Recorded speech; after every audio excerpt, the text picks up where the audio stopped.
everyone, I'm Dillon with the Center for Learning and Student Success, and welcome back to The Classroom, a series where I interview influential student leaders and faculty members. Today's guest is Pariti Sutaria. She's a senior management major, a class peer tutor, a GAO chairperson, and the president of TEDx Rutgers Camden. I'm so glad to have you on. Thank you, Dillon. I'm so happy to be here today.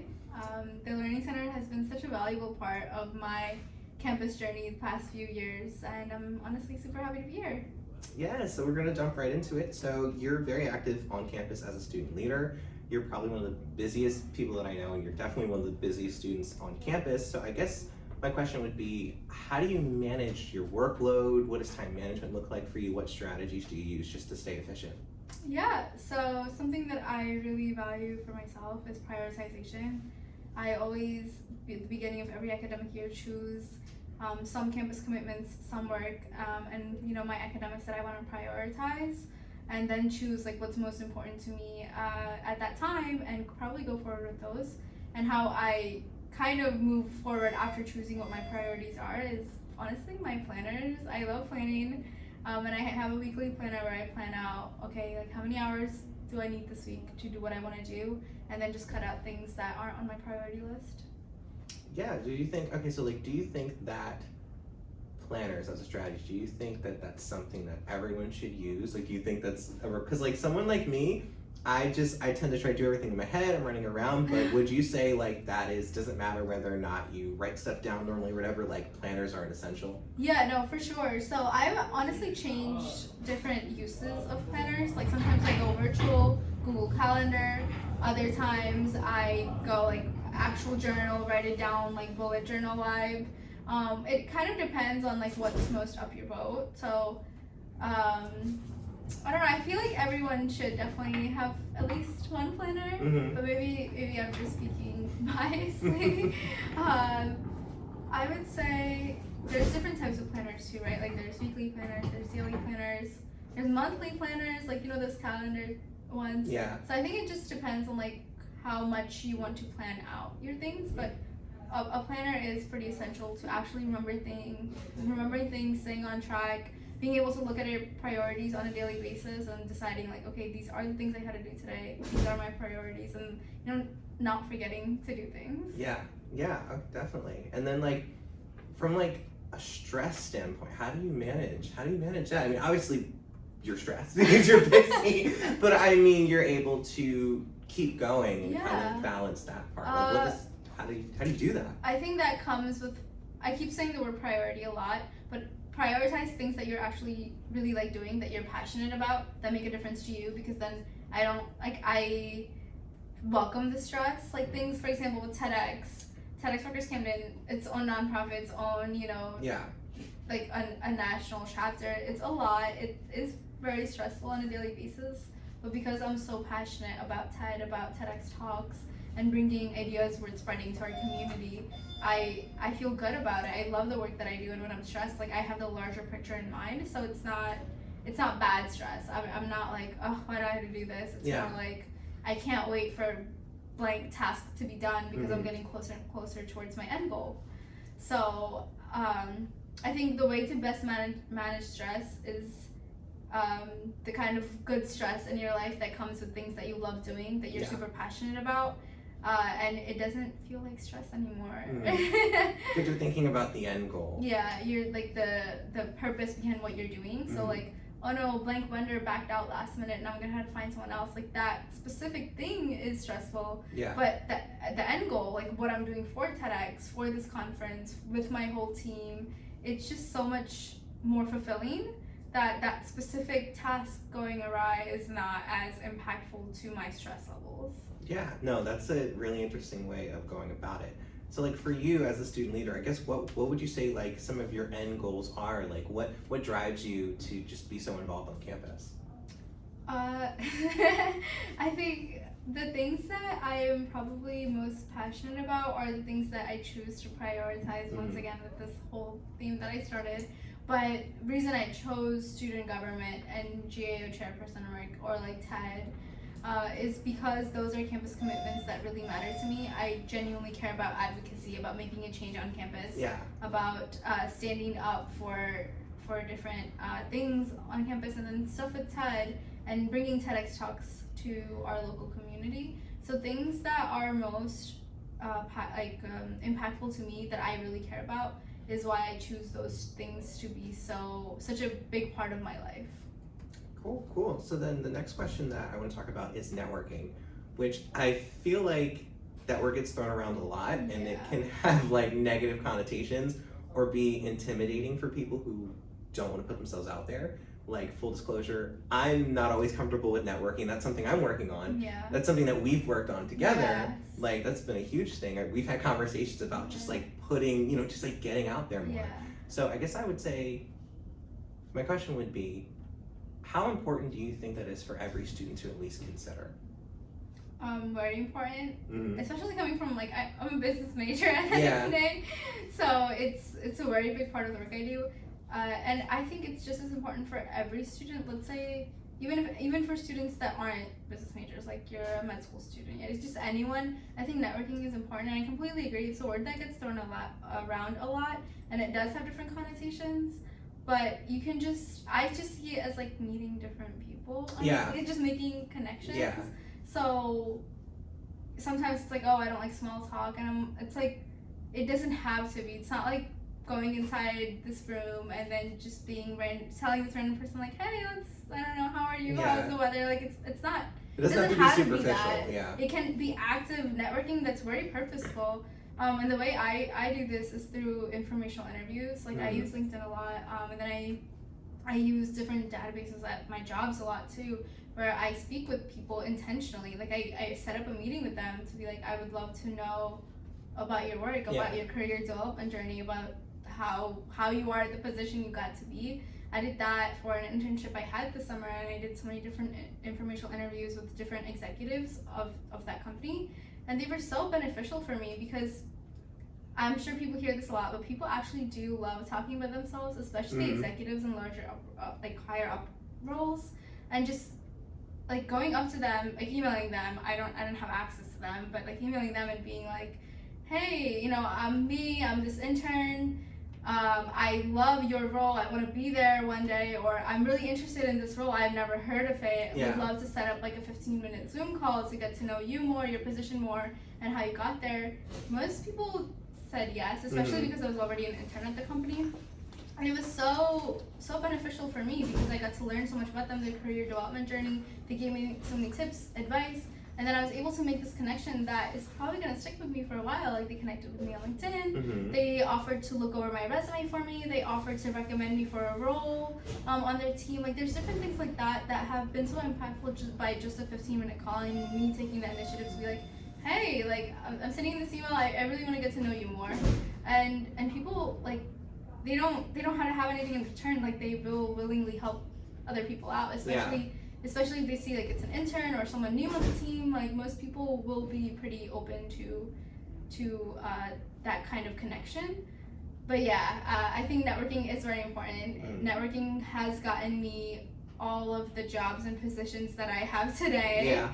And it's very useful. I think it's a skill you build on it. It is, and I think it's something that everyone can do, because like, I'll speak from personal experience. Like, when I first came, I'm a senior and I transferred over, so when I first came for my first fall semester as a junior, I just went to my classes and I went home. I'm a commuter, so I just didn't want to put myself out there or anything like that.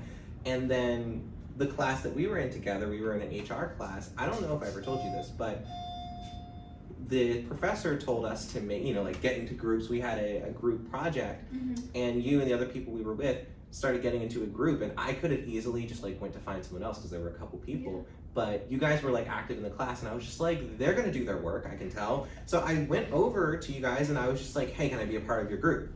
And then from that point on, I just saw that you guys were good students, you guys were involved, and I was like, you know what, I need to be around those people. And then we got to talking, and then we started, working on things together. And so I agree that like networking is just surrounding yourself with like-minded people who have resources and like helping them too. Like I said, it literally does not have to be, it could be your own family. Like, I have some family I know that work at like these different jobs. I mean, I don't really know them that well. They're second or third cousins, but making an active effort to like, oh my god, you work here. What's it like? Like just even people that you have very close access to that you don't know in a professional sense. Just being able to start there is like a really good starting point because like people know people who know people. Yeah, and it doesn't have to be a negative thing. Yeah, no, it really doesn't. I mean, I can completely understand like not liking small talk or feeling like why do I have to talk to this person or whatever. I think I agree to an extent. Like I wouldn't like it either if it was forced in any way or if it was just without a purpose. But you can be curious. Like active networking, like going with a direct purpose. Like I want to get to know you because I care about your position and I want to be there one day, or I want to get to know you because you work at blank company and I want to work there one day. I think in those spaces it's really, really helped me. But I'm sure there's so many other spaces where networking can help you that doesn't have to be professional either. Like even in a personal sense. I know my mom like at this like family doctor, and then she talked to her friend who had like a connection with another doctor, and now she goes to him and she's like, he's amazing. It's a skill, a life skill. The only reason she found that this doctor exists that she now goes to is because of her friend. So like that's at the end of the day a form of networking. Yeah, definitely. That was good. That was good. Yeah, that was good. So okay, 2 more questions. So the next one is it's surrounding one of the TED Talks that was at the recent conference, Dr. Eyes, where she talked about how the education system is far too focused on grades and exams instead of encouraging students to just genuinely want to learn. And a lot of students unfortunately have some performance anxiety when it comes to, I gotta pass the exam, I have to have an A on my transcript, all these different things.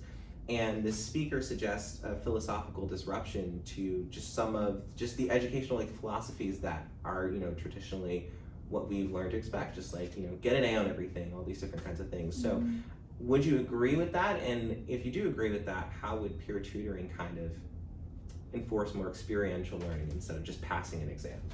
Yeah, I think Rutgers Camden overall is starting to do a really good job with experiential learning. I see like so many different efforts, which I just find so good. I think we definitely need that, and we have to move past just typical like rote memorization, rote learning. Yeah. That is honestly not benefiting a lot of people and just extra stress. I know Dr. I talks about it in her talk too, where it's like a lot for students to only be aiming for a letter grade, instead of any like actual knowledge to learn, to hands-on experience. Exactly, like they don't feel like they're only striving for the next day, that 100, then like college, and then grad school, and then just all these levels, but it's like no one's actually enjoying the process, the journey. They don't feel like they're learning. They just had to do this thing to get to the next level in their life, and it's like she's right. Like it's a tireless, vicious cycle. Like that honestly needs we need to get past this as a society.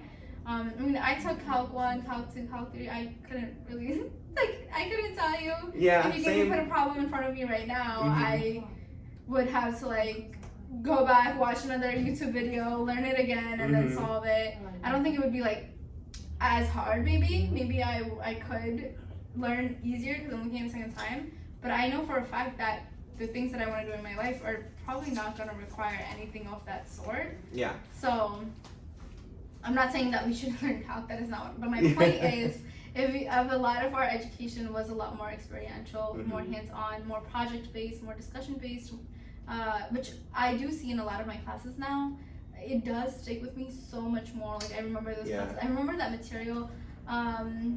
Our multinational business class was, which we did studying sessions on, more like you tutored me, but still. That class, I mean, it was a lot of rote rote learning too, because we memorized so many different those different strategies of what businesses use and whatever. But the discussion portion of it, the casework that we had to read. I remember all of it. Yeah, reading the case and it's like, what should this company do to blah blah blah blah, or presenting in front of the classroom and conversing with our classmates this is what we think, and then debating no, this is not what this is, we think this company should do this instead. And it sticks with me so much more. I remember those conversations, I remember everything in that class. And even us going through it, we were writing things on the board, creating diagrams, and it just stuck so much more. So I think in terms of peer tutoring, finally getting to the point, sorry, I'm like, no, you're good. It's good. all over, but getting to peer tutoring, I think if we did it like that, where at the end of the day, multinational business was just like another calc class would be, like, a lot, like the professor is giving a 60-minute lecture, but she's incorporating examples, she's asking the class, she is giving us assignments and giving us chance to collaborate with our peers, look at different cases and, you know, say like, this is what we think, this is why this company should do this, and making it a lot more of like the education of like a curious journey almost. Yeah, like a learning process. Yeah, like rather than like, here's the question, here's the answer, like memorize how you got there. Yeah. And then do 50 problems so you get better at it and can do good on the exam. So I think anything that doesn't just can actually is sustainable, I guess is the best way to put it. Any learning that's sustainable is probably something we should move towards, especially in peer tutoring as well. I think our scope is limited because we can only tutor the things that are already being taught by our professors. So those classes that are a lot more experiential, we can teach and we can tutor in that sense. And those classes, like I get a calc tutor, like someone who wants tutoring in calc, it does look so different because I'm like, oh, well, here's the problem, here's the answer. Yeah. But anything that can be sustainable and stick, and you know, I can remember it 3 years after taking the class. Yeah. I think that's truly learning rather than just any of them. And even just the social aspect of just like with peer tutoring, just working it out with other people who just took it, like it makes a big difference. Yeah. And not feeling like you're just in it by yourself. Yeah, like a collaborative process. Exactly, yeah. Like, oh, well, this is how I would solve the problem, but what do you think? What do you think the next step is? I think just making it so much more open and like a lot, like I guess a broader mind is a good way to put it, but just keeping it open so we're not already focused on the right or wrong answer, but more so like the process of getting there. And I think the final point I'll say about that is that going through that process, the good grades come naturally. Yeah. They you know, like you're just naturally more equipped and you feel more confident to do well. And it's not, you know, you're super stressed in the middle of an exam about getting every single question right, so then you end up messing up because you're so tense. If it's just a part of the process, an exam is just a part of a broader learning process, the grades come naturally. Exactly. And I think also not putting as much emphasis on that as a society. I think I see many people like stepping like, oh, we're test optional or stuff like that, but also like companies not focusing on the GPA, like, oh, well, like on my resume, like, you know what I mean? Like, there's certain measures that we can take to show like we care more so about the learning rather than, you know, anything else. Yeah. And so then the last question I would say is, what tips for success would you give to just students who want to get more involved, or, you know, are just really involved in like one of their classes? It's a very heavy course, so just in general, what tips for success would you give to them? Yeah, this is a really good question. I would say and I mean, success can look different for different people. Yeah, that's why I'm like, success is so subjective. Like, I don't know what success, like my definitions of success have also changed over time. I remember before it was like the perfect job and the perfect school and the perfect grades, and now it's like whatever makes me happy, whatever makes me not have to wake up at 7 a.m. And go into this 9 to 5. So I think, success looks different, but I think success in the classroom, on campus, in an academic, professional, educational environment, is investing in yourself. Like investing in your future version of yourself by saying like, do you see yourself, you know, student government, as you mentioned, like I saw myself advocating and creating change on campus.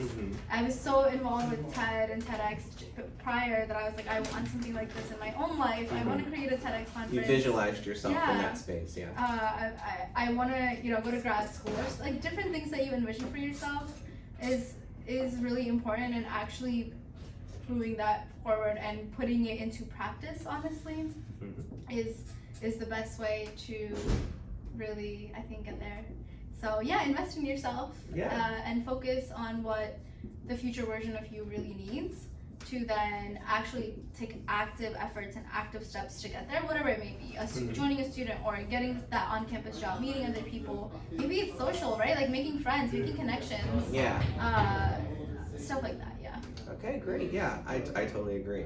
And then for the last question, what's next after graduation? What are you setting your sights on career-wise, or just advocacy-wise, just in general? What are you looking forward to? Yeah, so as you mentioned, I'm a management leadership stat, though that's kind of like my realm right now, major. So I am definitely looking into management and those types of roles right now. My past internship was in event management and conference planning and marketing management, and it was pretty good. I really liked the work that I did, and so I'm furthering that. So I'm going into more of marketing management, project management type stuff, and that's what roles I'm applying for right now. I'm looking at different companies, nonprofits, for-profits type companies, and just seeing kind of what really fits the things that I want to do. I've gotten some advice from really cool people over the summer, like I mentioned, informational interviews that gave me such insightful advice on the career search, the job search, that I've been really following that in terms of looking at certain roles, looking at specifically tailoring my strengths, my passions to positions that I know will both be financially sustainable for me, but also make me happy and make me feel passionate about the work that I want to do. Awesome. Yeah. What's one thing of advice that they said, what's one tip that you think was really hit for you? Sorry, it's just I'm interested. So many. I'll share the doc with you. Okay. I took notes for everyone, but there's so many things that they said that I was like, whoa, I need to do this, I need to do this. But a lot of the tips that I got that were most impactful for me were actionable. But make blank changes on your resume. Say blank thing during an interview. Or, I don't have it on top of my mind because it's tailored for each role and stuff. But don't focus on one specific role. Open yourself up to multiple different roles, but making sure as long as they are catered towards what makes you happy. So, I don't have to do conference planning. I can do event management. It doesn't have to be event doesn't have to be a conference. I shouldn't hole myself in that, knowing that I like event management or I like project management. It doesn't have to be blank project exactly. But going through a diverse portfolio of different things, especially if I'm interested in director and manager level positions. Some really good piece of advice I received was diversifying my portfolio. So this is not something I want to do, but the example given was let's say I want to be a CMO, a chief marketing officer. I won't move up just by being a social media specialist and then senior management specialist, a marketing specialist, and then CMO. I'm gonna have to need a diverse portfolio of experiences in every type of marketing. So social media specialist, event marketing, branding, brand portfolio, just content creation, all different types for me to actually end up in a director or a management level position, because I would have to have some type of knowledge in everything under that realm. So I was that's really interesting, because many times you get told to just hone in on something, especially specializing in something and then just moving up from there. And it's if you actually want a broader management level role, MBA vibe, then I would actively have to choose internships or positions or experiences that are so diverse but still point to the same end goal. Yeah, that's good. Yeah. That's good. It's a lot of tips, but but I mean, I can't even imagine. I probably got so much out of that. Yeah, no, it was super insightful. I was whoa. Okay, last thing, I promise. So, just in terms of what's upcoming for you, on campus? I know you've got the TED conference. Anything you want to plug? Anything you want to let people know what's coming up? Yeah. I know you want to plug. I was I have a whole list of things I want to say. But yeah, TED conference is coming up January 2023. So come out and watch those TEDx talks. We already have some that are up on YouTube on our channel, TEDx Rutgers Camden. Some of our talks have more than 500,000 views now. Yes, they do. So super excited about that. So that's coming up. Student government has really finally started to hit the ground running. You have new positions now, so we're definitely going to get started on advocacy. I'm chairing the Student Learning Experience Committee this year, so lots of initiatives with that for our, student academic success. Awesome. Yeah, it's going. Awesome, good, great. All right.